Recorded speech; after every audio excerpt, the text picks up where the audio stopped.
సంఖ్యాకాండం 6వ అధ్యాయము 24వ వచనం. దయచేసి ఎవరైనా యెహోవా నిన్ను ఆశీర్వదించి నిన్ను కాపాడును గాక. చూడండి, దేవుని యొక్క వాక్యంలో దేవుడు మనకిస్తున్నటువంటి అమూల్యమైన ఆశీర్వాదం. యెహోవా నిన్ను ఆశీర్వదించి నిన్ను కాపాడును గాక.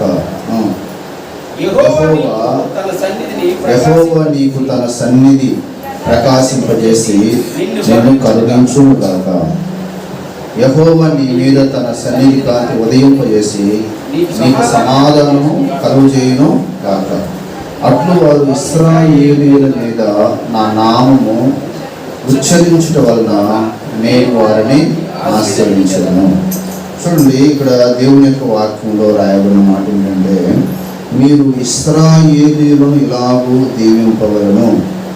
దేవుని యొక్క బిడ్డలను, దేవుని యొక్క ప్రజలను ఎలా దీవించాలంటే, యెహోవా నిన్ను ఆశీర్వదించి నిన్ను కాపాడును గాక అని దీవించాలంట. ఎప్పుడైతే ఈ మాట మనం పలుకుతామో, మనం పలికేటువంటి ఆ మాట దేవుని నామంలో పలికినప్పుడు, అప్పుడు నీ జీవితంలోనికి, నీ కుటుంబంలోనికి, నీ బిడ్డల మీదకి దేవుని యొక్క ఆశీర్వాదము వస్తుంది. కాబట్టి ఇలా దేవుని యొక్క బిడ్డలుగా మనం శ్రేష్టమైనటువంటి ఆశీర్వాదకరపు మాటలు పలికితే, ఆ ఆశీర్వాదము మన జీవితంలో, మన కుటుంబంలో, మనం చేస్తున్నటువంటి పనుల్లో, ఉద్యోగంలో, ప్రతి విషయంలో దేవుని యొక్క ఆశీర్వాదము నీ మీదకి, నీ కుటుంబంపైకి మరి దేవుడు అనుగ్రహిస్తాడని వాక్యం ద్వారా దేవుడు మనకు జ్ఞాపకం చేస్తున్నాడు. పరిశుద్ధ గ్రంథంలో ఒక అమూల్యమైనటువంటి స్టోరీ ప్రభువైన యేసుక్రీస్తు వారు ఉన్నటువంటి కాలంలో జరిగింది. యేసు ప్రభువారు ఈ లోకంలో ఉన్నప్పుడు ఆయన ద్వారా అనేక మంది దీవించబడేవారు. గుడ్డివారు దీవించబడ్డారు, గుడ్డివారు దీవించబడ్డారు, కుష్ఠరోగులు దీవించబడ్డారు, చాలా కష్టాల్లో ఉన్న వాళ్ళు దీవించబడ్డారు, ఇబ్బందుల్లో ఉన్న వాళ్ళు దీవించబడ్డారు, సమస్యల్లో ఉన్న వారు దీవించబడ్డారు, మరి అనేకమైన ఇబ్బందుల్లో, అనేకమైన శోధనలో ఉన్నవారు అనేక మంది దీవించబడ్డారు. కాబట్టి యేసుక్రీస్తు ప్రభువారు ఈ లోకంలో ఉన్నప్పుడు ఆయన బయలుదేరి వెళ్తూ ఉంటేనే ఇక జన సమూహాలు అనేక మంది తండోపతండాలుగా మరి ప్రభువాన్ని వెంబడించేవారంట. చూడండి, ఇప్పుడు ఉన్నటువంటి మరి రాజకీయ నాయకుల కంటే మరి యేసు ప్రభువారు ఉన్నటువంటి కాలంలో మరి అనేక మంది మరి వేలాదిగా తండోపతండాలుగా యేసు ప్రభువాన్ని గమనించేవారు. బైబిల్లో ఉంది, జన సమూహములు ఆయన మీద పడుచుండగా, అంటే అంత జనాలు మరి యేసు ప్రభువారికి వచ్చేవారు. బైబిల్లో చూస్తాం కదా, ఆయన కొండ మీద ప్రసంగం చేసినప్పుడు మరి కేవలం 5 రొట్టెలు 2 చిన్న చేపలు ఎంతమంది పంచారు? 5,000 మంది. అది కేవలం పురుషుల యొక్క సంఖ్య, స్త్రీల సంఖ్య, చిన్నపిల్లల సంఖ్య కాదు. అంటే అప్పుడే యేసు ప్రభు దగ్గరికి కొన్ని వేల మంది వచ్చేవారు.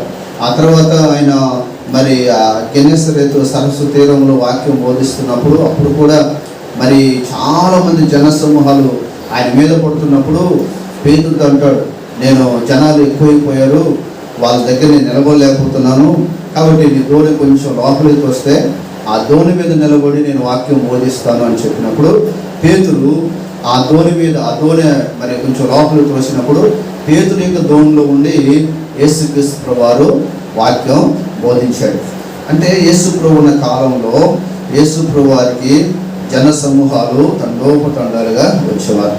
కాబట్టి ఒకరోజు యేసుక్రీస్తు ప్రభువారంట ఆయన ఎరుకో అనేటువంటి పట్టణానికి వెళ్తూ ఉన్నాడు. ఏ పట్టణానికి వెళ్తూ ఉన్నారు?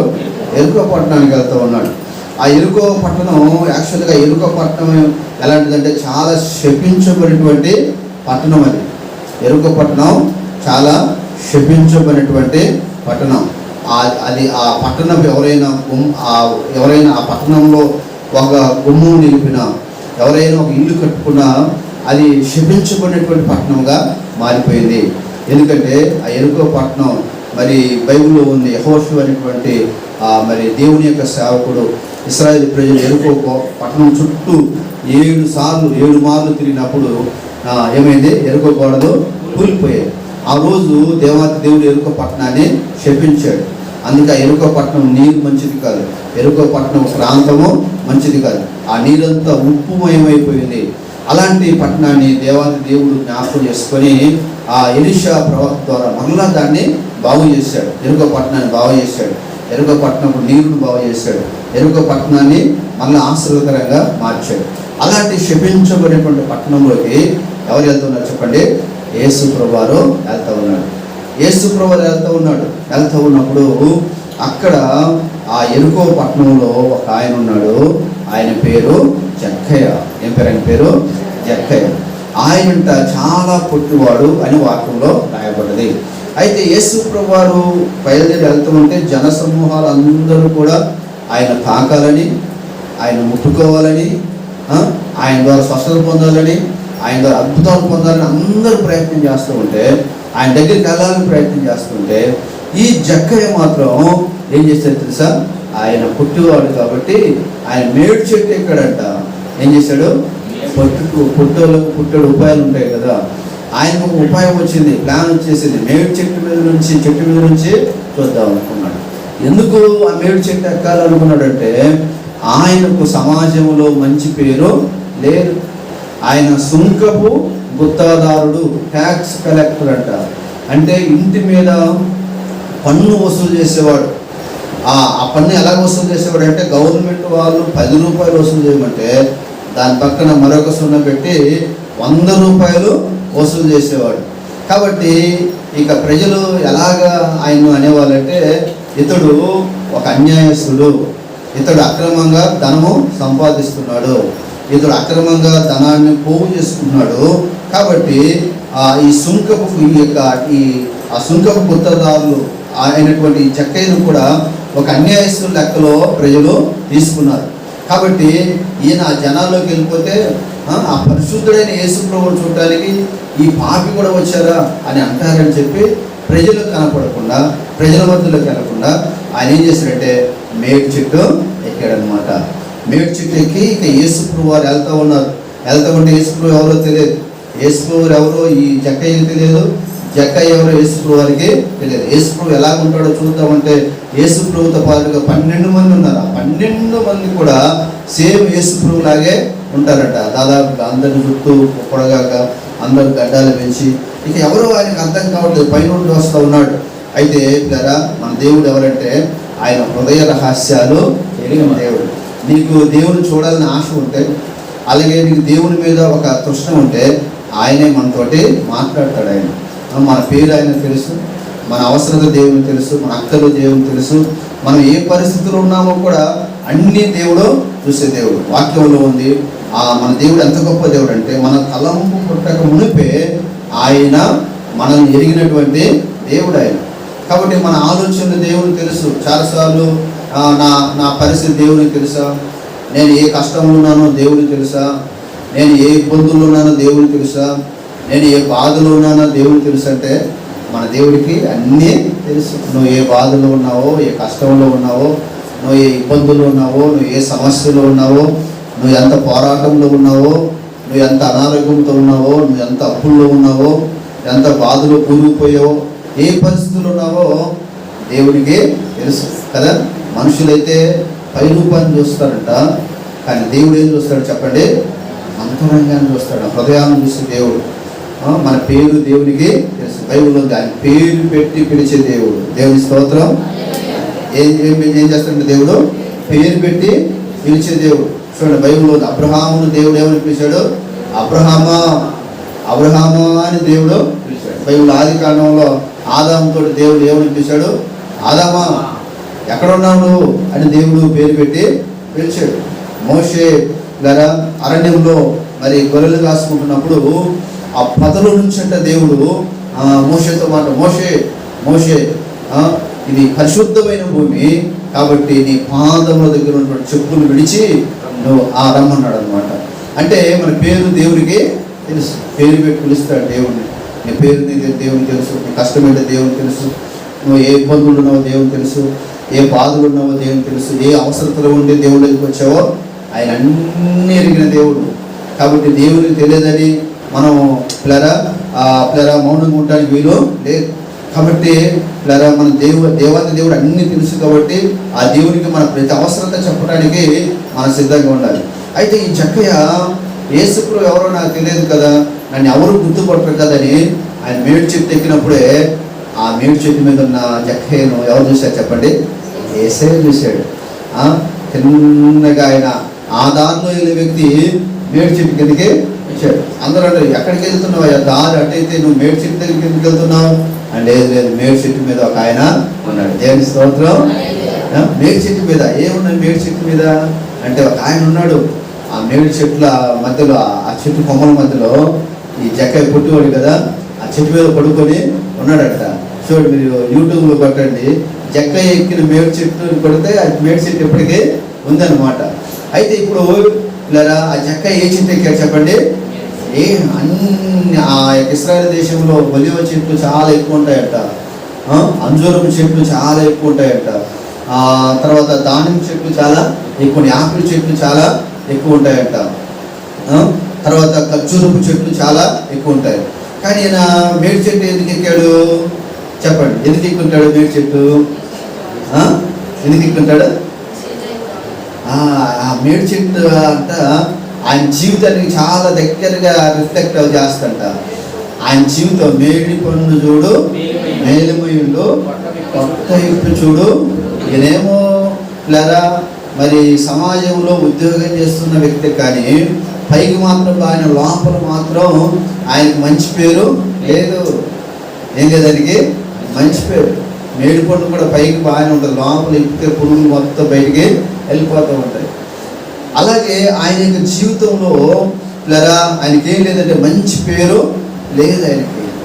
అందరూ ఇతడు అన్యాయంగా డబ్బులు వసూలు చేసే వ్యక్తి, ఇతడు సుంకపు గుత్తాదారుడు, కాబట్టి మా యొక్క గృహాల్లో మేము 10 రూపాయలు కట్టాల్సింది 100 రూపాయలు కట్టించుకున్నాడు, కాబట్టి ఇతడు అన్యాయస్తుడు అని చెప్పి అతడికి మంచి పేరు లేదనమాట. ఆ మంచి పేరు లేనటువంటి ఆ వ్యక్తికి కానీ ఒక ఆశ అయితే ఉంది. ఏంటి ఆశ అంటే, నేను కూడా యేసు ప్రభువును చూడాలి. ఆయన పరిశుద్ధుడు అంట కదా, ఆ యేసు ప్రభు నీతిమంతుడు అంట కదా, ఆయన రోగులను బాగు చేసే వ్యక్తి అంట కదా, కాబట్టి ఆయన ఒకసారి చూద్దాం అని ఒక ఆశ కలిగింది. ఇలా దేవుని యొక్క వాక్యంలో రాయబడింది, లోకంలో ఏ వ్యక్తి కూడా నీతిమంతుడు లేడు. ఉన్నాడు ఎవరైనా నీతిమంతుడు? ఎవ్వరు లేరంట కదా. ఏదో ఒక విషయంలో ఇక్కడున్న మనము, బయట ఉన్నటువంటి లోకస్తులు అందరూ కూడా ఇలా పాపులే కదా. లోకంలో నీతిమంతుడు లేడు, ఒక్కడును లేడు. అందరూ ఇలా పాపం చేసి దేవునికి దూరస్తులుగా మనం ఉన్నాం. కాబట్టి యేసుప్రభువు వారు ఎందుకు ఈ లోకానికి వచ్చారంటే, నీతిమంతులను రక్షించడానికి యేసుప్రభువు వారు రాలేదు. ఎవరిని రక్షించడానికి వచ్చాడు తెలుసా? పాపులను రక్షించడానికి వచ్చాడు. నశించిపోయే వారిని రక్షించడానికి వచ్చారు. మన జీవితంలో ఏ కుటుంబంలో ఆశీర్వాదం లేదో, ఏ కుటుంబంలో దీవెనలు లేవో, ఏ కుటుంబం శ్రమల్లో ఉన్నారో, ఏ కుటుంబం కష్టాల్లో ఉన్నారో, ఏ కుటుంబం ఇబ్బందుల్లో ఉన్నారో, ఏ కుటుంబం బాధలు ఉన్నారో, వారి జీవితాల్లో సమాధానం కలుగజేయడానికి యేసు ప్రభు ఈ లోకానికి వచ్చాడు. కాబట్టి యేసు ప్రభు వారు తిన్నగా చెట్టు కిందకి వెళ్ళిపోయి, ఎప్పుడు యేసు ప్రభు వారు ఆయన ఉన్నది యెరూషలేము, ఈ జక్కయ్య ఉండేది యెరికో పట్టణం. ఎవరు చెప్పండి? యేసు ప్రభు ఉండేది ఎక్కడ? యేసు ప్రభు ఉన్నదేమో యెరూషలేము, ఆ జక్కయ్య ఉన్నది యెరికో పట్టణం. చూడండి, కొంతమంది దేవుని సేవకులు కూడా మరి ఎక్కడైనా మీటింగ్ పెట్టినప్పుడు వారు ఏం చేస్తారు, పేరు పెట్టి కొంతమందిని దినకర్ గారు ఉన్నప్పుడు చాలా బాగా పిలిచేవారు. ఆయన పిలిచారు కదండి, ఇంకా చాలా మంది పేరు తెలియకపోయినా ఏదో పేరు పెట్టి పిలుస్తున్నారు. పిలిచారు కదా, నా పేరు పిలిచారని చాలా మంది వస్తూ ఉన్నారు. కానీ పిల్లరా, అయితే యేసు ప్రభు వారికి అలాగా పిల్లరా ఎవరో ఇన్ఫర్మేషన్ ఇస్తే ఆ జక్కయ్య పేరు పెట్టి పిలవలేదు. ఆయన స్వయంగా, ఆయన సృష్టికర్త కదా, ఆయన దేవుడు, ఆయన పరిశుద్ధుడు. ఈ భూమి మీద ఉన్న ప్రతి ఒక్కరి పేర్లు దేవునికి తెలుసు. కాబట్టి తిన్నగా చెట్టు కిందకి వెళ్ళిపోయి ఇలా పిలుస్తున్నాడు. ఏమని పిలిచాడు? జక్కయ్య, ఓ జక్కయ్య త్వరగా దిగిరా, ఈరోజు నేడు నీ ఇంట్లో ఉండవలసి ఉన్నది. నువ్వు త్వరగా దిగిరా, నీ ఇంటికి ఆశీర్వాదం రాబోతుంది, నీ ఇంటికి దీవెన రాబోతుంది, నీ ఇల్లు దీవించబడబోతుంది, నీ గృహం రక్షణ పొందబోతుంది. నీ ఇంట్లో ఉన్నటువంటి శాపం తొలగించబడబోతుంది, త్వరగా దిగిరమనగానే ఆయన త్వరగా దిగి వచ్చాడట. దిగి వచ్చినప్పుడు ఇలా నిజంగా వాక్యంలో రాయబడ్డది, నా ఇంటికి రండి ప్రభు అని ఆయన పిలిచాడట, ఆహ్వానించాడు. వాక్యంలో ఉంది చాలా క్లియర్గా. బైబిల్లో చూడండి, దేవుని యొక్క వాక్యంలో మనం చూస్తే బైబిల్లో ఎక్కడ రాయబడ్డది అధ్యాయం తెలుసా? ఎన్నో అధ్యాయం తెలుసా మీకు? చెప్పండి. లూకాసు వార్త 19వ అధ్యాయం చూడండి. లూకాసు వార్త 19. ఇలా చిన్న చిన్న స్టోరీస్ ఉన్న మరి మంచి వాక్యాలు మనం ఎప్పుడు గుర్తుపెట్టుకోవాలి. జక్కయ్య గురించి ఎక్కడ రాయబడ్డదంటే లూకాసు వార్త 19వ అధ్యాయం అని మనం టక్కును గుర్తుపెట్టుకోవాలి. చూడండి, బైబిల్లో దేవుని యొక్క వాక్యం మనం చూస్తే లూకాసు వార్త 19వ అధ్యాయము 4వ వచనంలో, అప్పుడు యేసు ఆ త్రోవలో రానై ఉండేను కనుక అతడు ముందుగా పరిగెత్తి ఆయన చూచుటకు ఒక మేడు చెట్టు ఎక్కను. చూడండి, వాక్యంలో రాయబడి యేసు ఆ త్రోవలో రానై ఉన్నాడని తెలుసుకొని ముందే ఏం చేశాడంట? పరిగెత్తాడంట. ఆ పరుగు ఎవరు చూసుంటారు చెప్పండి? దేవుడు చూసుంటాడు. అంటే దేవుణ్ణి చూడాలన్న ఆశ ఎవరికి ఉంది చెప్పండి? జక్కయ్యకు ఉంది. యేసయ్య దాటిపోతాడేమో, నన్ను దాటి ఇందాక పాట పాడాను కదా, ఆయన దాటిపోతాడేమో, దాటిపోతే దీవెనలు రావు. బైబిల్లో ఉంటుంది కదా, మరి గుడ్డివారు పాట పాడతాడు, దావీదు కుమారుడా నన్ను దాటిపోకయ్యా అని పాట ఉంటుంది కదా, నజరేయుడా నన్ను విడిచిపోవద్దయ్యా. యాక్చువల్గా ఆ ఇద్దరు గుడ్డివారిని దాటిపోయారు. దాటిపోయినా కూడా వీళ్ళు ఏమని పిలిచారు? దావీదు కుమారుడా, నజరేయుడైన యేసు మమ్మల్ని కరుణించుము అని చెప్పి కేకలు వేశారు. అది ఎప్పుడు జరిగింది అనుకున్నారు? ఇదే యేసు ప్రభువారు ఎరుక పట్టణానికి వస్తున్నప్పుడే, ఆ ఎరుక పట్టణం సమీపంలో, ఎరుక పట్టణం రాకముందు ఈ గుడ్డివారు కూర్చుంటారు అనమాట. కూర్చున్నప్పుడు ఫస్ట్ యేసు ప్రభువారు వాళ్ళు దాటి ఆ ఎరుక పట్టణం మీదకి వెళ్తూ వాళ్ళు దాటి వెళ్ళగానే మరి ఎవరో చెప్పారనమాట. ఏమో చెప్పారో తెలుసా? జక్కయ్య ఎవరు మరి యేసుక్రీస్తు ప్రభువారు దారిలో వెళ్ళిపోతున్నాడు కాబట్టి మరి ఆయన యేసు ప్రభువారిని చెప్పగానే ఆ గుడ్డివారు వెంటనే ఏం చేశారో తెలుసా?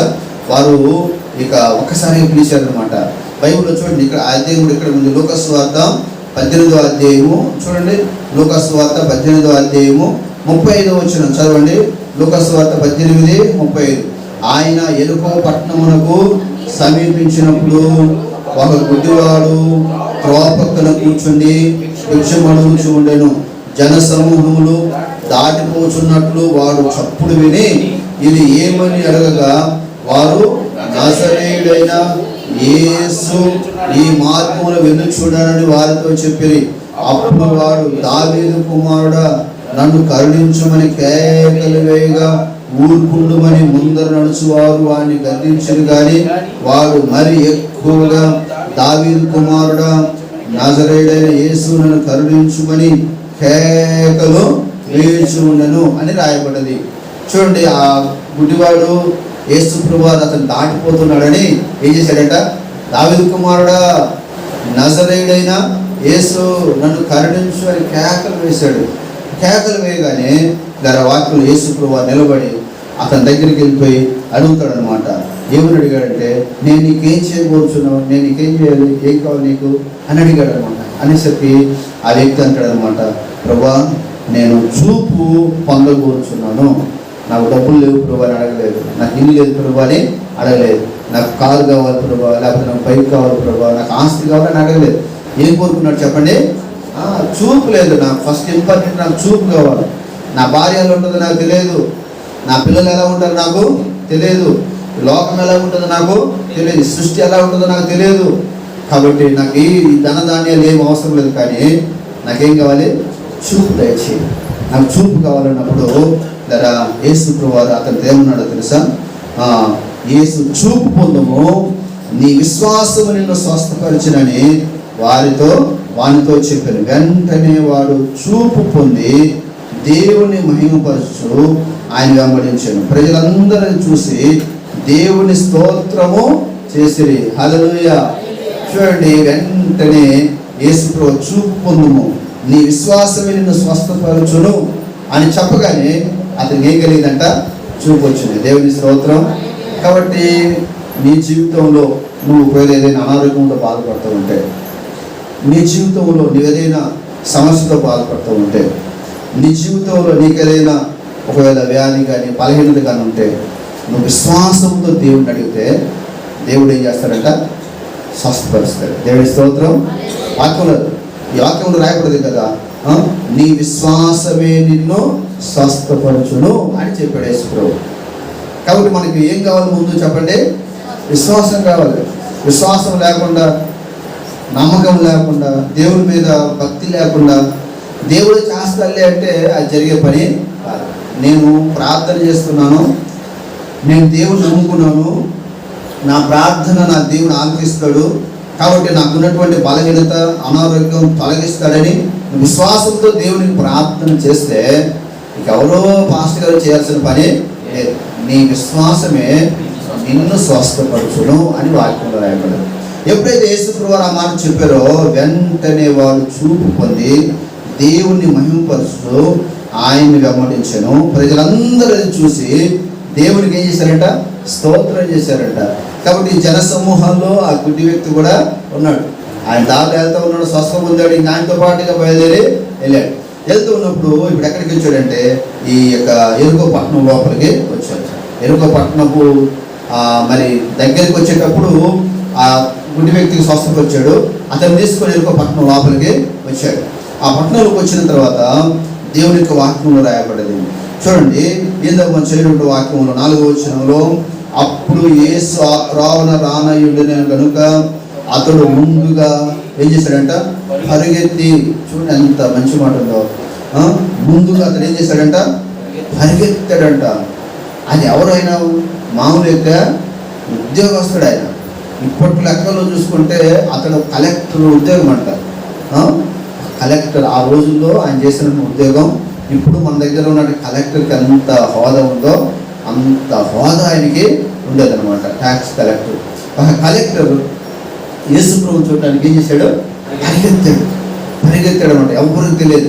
అప్పటికి జనాలు ఎవరు రాలేదు. ఎక్కడి నుంచో వస్తూ ఉన్నాడు. ఆయన రాకముందే ఈయన పరిగెత్తుకొని ఆ మేడి చెట్టు ఎక్కాడంట. చూడండి, పరిగెత్తి ఆయన చూచుటకు ఒక మేడి చెట్టు ఎక్కెను. యేసు ఆ చోటుకు వచ్చినప్పుడు కన్నులెత్తి చూసి, జక్కయ్య త్వరగా దిగుము, నేను నీ ఇంట ఉండవలసి ఉన్నదని అతనితో చెప్పాను. దేవుని స్తోత్రం. జక్కయ్య ఏమో చెట్టు ఎక్కితే యేసు చెట్టు దగ్గరికి వెళ్ళిపోయి పిలుస్తున్నాడు, జక్కయ్య నా కోసం నువ్వు పరిగెత్తావు కదా, అయితే ఈరోజు నేను నీ ఇంట్లో ఉండాలని వచ్చాను. ఈరోజు నీ ఇంట్లో ఉండడానికి వచ్చాను, కాబట్టి నువ్వు త్వరగా దిగుము, నేను నీ ఇంట ఉండవలసి ఉన్నదని అతనితో చెప్పాను. చెప్పినప్పుడు అతడు, ప్రభా మా ఇంట్లో వాళ్ళు దేవుడు నమ్ముకోలేదు, మా ఇంట్లో వాళ్ళు ప్రార్థనస్తారు, దయచేసి మీరు ఇక్కడే నా కోసం ప్రార్థన చేయండి అని చెప్పలేదు అన్నాడు ఆయన. మా వాళ్ళు ఒప్పుకోరండి, మీరు వచ్చారంటే అంటారు కదా. ఎవరన్నా ఎప్పుడైనా మన చర్చిలో కొంతమంది దేవుడు నమ్ముకున్న వాళ్ళు ఆ ఇంట్లో మిగతా వాళ్ళు ఉంటారు కదా, చెప్తారు వాళ్ళు, మాస్టర్ గారు మా అమ్మ దేవుడు నమ్ముకోలేదు, మా నాన్న దేవుడు నమ్ముకోలేదు, మీరు ఇక్కడే ప్రార్థన చేసి నేను చెప్తా ఉంటాను అన్నమాట. కానీ చక్కగా అలాగలేదు. ఏం చేశాడంట? అతడు త్వరగా దిగి సంతోషంతో ఆయన చేర్చుకున్నాడట. హల్లెలూయా. యేసు ప్రభువుని చేర్చుకోవడం అంటే ఆయనతో పాటు ఎంతమంది ఉంటారు అనుకున్నావు? 12 మంది ఉంటారు. ఎంతమంది ఉంటారు?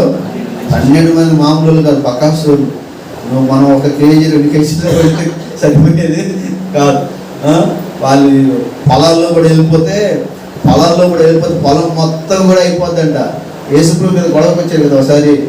అయ్యా మీ శిష్యులు ఈ పొలం మీద పడి పొలంలో ఉన్న పంటంతా తినేశారు, ఇలా చేయొచ్చా అని చెప్పేసి యేసు ప్రభు వారు అడుగుతారు అనమాట. అలాగా ఈ చక్కయ్య ఇంటికి వెళ్ళినటువంటి శిష్యులు, తర్వాత గుడ్డివాడు, తర్వాత జనసమూహాలు అంతమంది వెళ్ళారంటే వాళ్ళందరికీ భోజనం పెట్టడం అంటే అది మామూలు విషయం కాదు. కానీ ఆయన లేదు ప్రభా, ఈరోజు మా దగ్గర బియ్యం లేవు, లేకపోతే రైస్ లేదు, మేము కూర తెలియము అని అనలేదు. ఎలా చేర్చుకున్నాడంటే ఆయన సంతోషంతో. ఎలా చేర్చుకున్నాడు? సంతోషంతో చేర్చుకున్నాడు. చూడండి, సంతోషంతో చేర్చుకుంటే అది కొందరు చూశారంట. చూడండి, అందరూ అది చూసి ఎవరు వచ్చి వెళ్ళిన ఆయన బాగానే ఉన్నాడు, చేర్చుకున్న ఆయన బాగానే ఉన్నాడు, చుట్టుపక్కల వాళ్ళు ఉన్నారు కదా. ఇక వాళ్ళు ఏం చేశారో తెలుసా? ఏమంటున్నారు?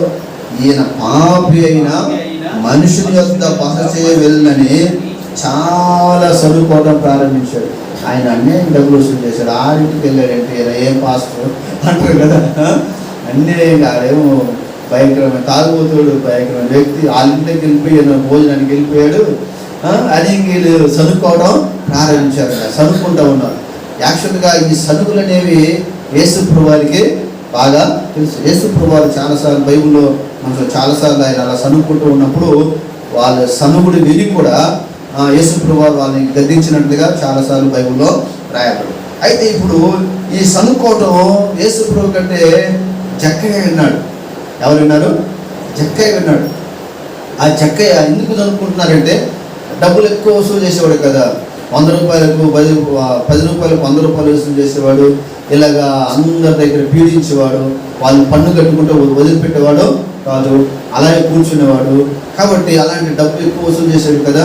అందుకని వీళ్ళందరూ ఏమంటారు? ఇతడు పాపి, ఇతడు అన్యాయస్తుడు, ఇతడు మోసగాడు, ఆ డబ్బు కోసం ఏదైనా చేస్తాడని చెప్పి అందరు చదువుకుంటూ ఉన్నప్పుడు ఇక యేసుప్రభు వారి ముందే తేల్చుకుందామని చెప్పి చూడండి ఇక్కడ బైబిల్లో రాయబడింది. ఆ జక్కయ్య నిలవబడి ఏం చేశాడంట?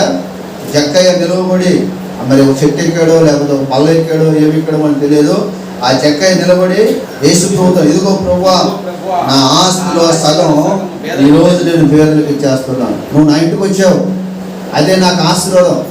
అంటే ఆయన యొక్క నమ్మకం ఏంటో తెలుసా?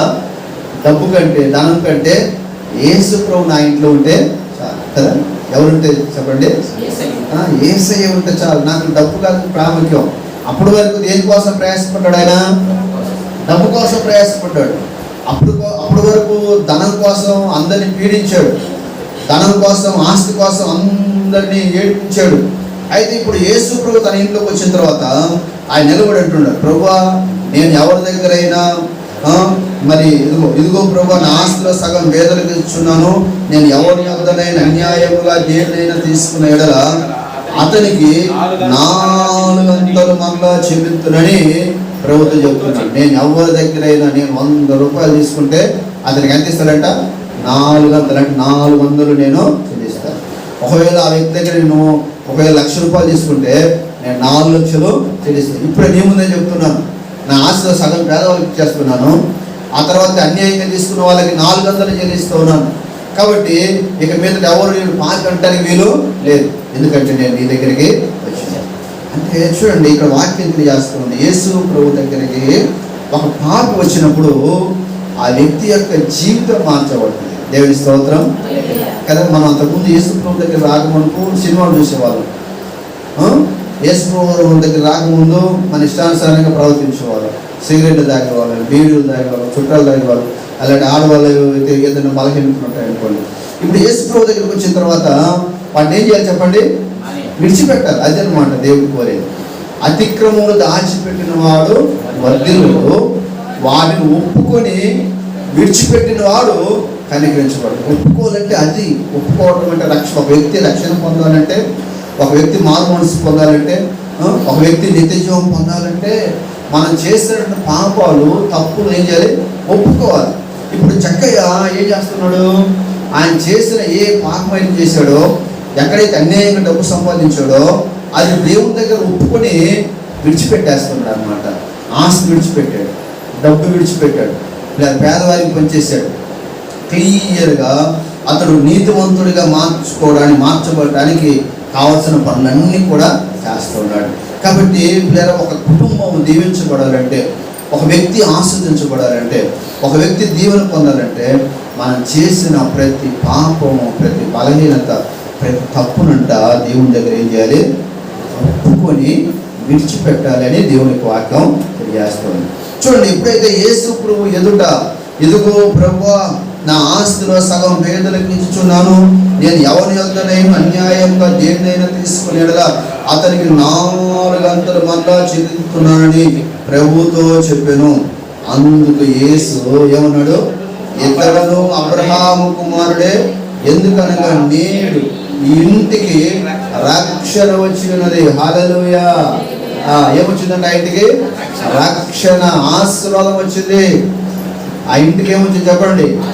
ఆశీర్వాదం, దేవుని వచ్చింది, రక్షణ వచ్చింది. ఇంట్లో ఉన్న భార్య రక్షణలోనికి వచ్చింది, లేదా పిల్లలు కుమార్తెల రక్షణలోనికి వచ్చారు, లేదా కుమారుడు రక్షణలోనికి వచ్చారు, కుమార్తె రక్షణలోనికి వచ్చారు. ఆ కుటుంబంతో కూడా ఆ రక్షించబడినట్లుగా దేవుని యొక్క వాక్యం తెలియజేస్తూ ఉంది. కాబట్టి ఈరోజు వాక్యం ద్వారా దేవుడు మనకు కూడా ఏం మాట్లాడుతున్నాడంటే, లేదా దేవుని యొక్క ఆశీర్వాదం, దేవుని యొక్క దీవెనను పొందుకోవాలంటే నీ ఇంట్లో ఎవరు ఉండాలి చెప్పండి? యేసు ప్రభువు ఉండాలి. దేవుని స్తోత్రం. యేసు ప్రభువు నీ ఇంట్లో ఉంటే నువ్వు దీవించబడతావు, ఆస్వాదించబడతావు. నీ ఇంట్లో ఉన్న ప్రతి పాపం దేవుడు తొలగిస్తాడు. అందుకే బైబిల్ ఉంది, పరిశుద్ధత ఉన్న చోట అంట పాపము అసలు ఉండదు. యేసు ప్రభువు ఉన్న చోట పాపకి అవకాశం లేదు. అందుకే పరిశుద్ధుని యొక్క సహవాసంలోనికి జక్కయ్య వచ్చాడు కాబట్టి ఆయన పాపాలు యేసు దగ్గర ఒప్పుకొని విడిచిపెట్టి ఆస్తి పోగొట్టుకున్నాడు. కానీ లేదా పరిశుద్ధుడిగా వ్యక్తి మార్చబడ్డాడు. ఆస్తి పోయిన పరిశుద్ధత అతనికి మిగిలింది. ఆ రోజు నుంచి అతను అందరూ ఏమన్నారంటే, అంతకుముందు ఇతడు పాపి అన్నవాళ్ళు దేవుడు ఏం చేశాడు? అతన్ని అబ్రహాం కుమారుడిగా మార్చాడు. దేవుని స్తోత్రం. ఎవరి కుమారుడు ఆయన? నిజముగా ఇతడు అబ్రహాము కుమారుడే. ఎందుకంటే నేడు ఇంటికి రక్షణ వచ్చి ఉన్నది. హల్లెలూయా, హల్లెలూయా. యెహోవా నిన్ను ఆశీర్వదించును గాక, యెహోవా నీకు సమాధానము దయచేయును. కాబట్టి నీకు ఆశీర్వాదం కావాలంటే నీ ఇంట్లో ఎవరు ఉండాలి? యేసు ప్రభువు ఉండాలి. నీ ఇంట్లో దేవునికి దేవునికి స్థానం ఇస్తే నీవు, నీ ఇల్లు, నీ ఉద్యోగం, నీ వ్యాపారం, నీ పని, ప్రతిదీ కూడా దేవుడు ఆస్వాదిస్తాడు. ప్రతిదీ దేవుడు ఆస్వాదిస్తాడు. నీవు దేవునికి స్థలం ఇచ్చి చూడు, నువ్వు దేవునికి మరి ప్రత్యేకమైన స్థానం ఇచ్చి చూడు. నీ జీవితంలో దేవుడు ఎన్ని గొప్ప కార్యాలు చేస్తాడో నీవు తెలుసుకుంటావు. కాబట్టి దేవుని యొక్క బిడ్డలుగా దేవుని సన్నిధిలో మనం కూడా ప్రభువుకు స్థలం ఇద్దాం. దేవుడు మనల్ని, మన కుటుంబాన్ని దీవించి ఆస్వాదించును గాక. ఆమేన్, ఆమేన్ చెప్పండి. ఆమేన్. అందరు కళ్ళు మూసుకొని ప్రార్థన చేసుకుందాం. కళ్ళు మూసుకోండి, ప్రార్థన చేసుకున్నాం. ప్రేమగల మా తండ్రి, పరిశుద్ధుడా, మహోన్నతుడా, గొప్ప దేవ, అద్వితీయుడా, నమ్మదగిన తండ్రి, నీ వందనాలు, స్తోత్రాలు చెల్లిస్తున్నాం. ఈ సమయంలో మీరు మాకు ఇచ్చిన ఈ శ్రేష్టమైన మంచి అవకాశం బట్టి, ధన్యతను బట్టి దేవానికి వందనాలు. వాక్యం ద్వారా కొద్దిసేపు మీరు మాతో మాట్లాడిన ప్రతి మాటను బట్టి దేవానికి వందనాలు. దానైనా మేము ఎలా దీవించబడతామో మీరు మాకు నేర్పించినందుకే నీకు వందనాలు. యెహోవా నిన్ను ఆశీర్వదించును గాక, యెహోవా నీకు సమాధానం దయచేయును గాక అని ఆశీర్వదించమని చెప్పావు ప్రభువా. ఆశీర్వాదం మేము పొందాలంటే, మా ఇల్లు దీవించబడాలంటే, మా కుటుంబం దీవించబడాలంటే, మా జీవితం మేము రక్షణ పొందుకోవాలంటే, మా జీవితం మేము మేలు పొందాలంటే, మా జీవితం మేము స్వస్థత పొందాలంటే దేవానికి స్థలం ఇవ్వాలన్నావు. తండ్రి నాయన జక్కయ్య అనే వ్యక్తి ఒకప్పుడు తండ్రి సుంకపు గుత్తదారుడు, పాపి అని ముద్రపడింది. అలాంటి వ్యక్తి ఇంటిలోనికి మీరు ఎప్పుడైతే వెళ్ళారో, అతడు సంతోషంతో ఎప్పుడైతే చేర్చుకున్నాడో ఆ ఇంటికి గొప్ప రక్షణ మీరు దయచేసినారు. అలాగే తండ్రి ఇక్కడున్న ప్రతి బిడ్డను కూడా నాజరేయుడైన యేసు నామములో ఆశీర్వదించమని ప్రార్థన చేస్తున్నాం. దేవునితో నింపండి, మేలుతో నింపండి. ఇంకెవరైతే రక్షణ పొందలేదో వారికి రక్షణ భాగ్యం దయచేయమని ప్రార్థన చేస్తున్నాం. ఇంకా ఎవరైనా వారి ఇంటిలో కానీ వారి గృహాల్లో కానీ స్థలం ఇవ్వకపోతే ఎవరైనా ఈ రోజు నుంచి మీకు ప్రాధాన్యత ఇచ్చేందుకు సహాయం చేయండి. ప్రతిరోజు ప్రార్థన చేసుకోవడానికి, వాక్యం చదువుకోవడానికి, భయభక్తులతో జీవించడానికి, నమ్మకంగా ఉండుటకు సహాయం చేయమని ప్రార్థన చేస్తున్నాం. మరొకసారి తండ్రి ఎవరైనా ఈ మధ్యాహ్న కాల సమయంలో మందిరానికి వచ్చిన ప్రతి బిడ్డను, ప్రతి కుటుంబాన్ని దీవించి మేలులతో, ఆశలతో, దేవులతో నింపండి. ఎవరైనా అనారోగ్యంతో ఉన్నారో, ఎవరెవరైతే బలహీనతతో ఉన్నారో, ఎవరెవరైతే సమస్యలతో ఉన్నారో, ఎవరెవరైతే అప్పులతో ఉన్నారో, ఎవరెవరైతే కష్టాల్లో ఉన్నారో, ఎవరైనా శోధనలో ఉన్నట్టు వాళ్ళందరినీ మధ్యాహ్నం దర్శించి వారి జీవితంలో విడుదల దయచేయమని ప్రార్థన చేస్తున్నాం. నెమ్మది దయచేయమని ప్రార్థన చేస్తున్నాం. మరోసారి సంఘం అంతా మీ చేతులకు అప్పగించుకుంటూ మా ప్రభువును రక్షకుడైన యేసు నామములో స్తుతించి అడిగి వేడుకుంటున్నాము తండ్రి. ఆమేన్. అందరూ లేచి నిలబడదాం. ఆశీర్వాద కీర్తన ఆశీర్వదిస్తున్నాం. ఆశీర్వాదం మా మీద వర్షింపచేయుమిషా, ఆశతో నమ్మియున్నాము ఈ సత్యవాగ్దానము,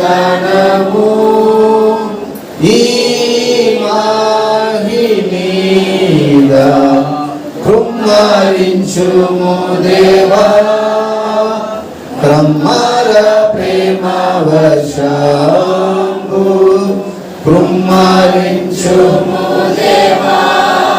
తండ్రి కుమార పరిశుద్ధాత్మైన సహవాసం సమాధానం మనందరికీ సంఘాన్ని ఇప్పుడు ఎల్లప్పుడు సదాకాలం తోడేంటి కాపాడును కాక. ఆమేన్. అందరికీ వందనాలు. Praise the lord.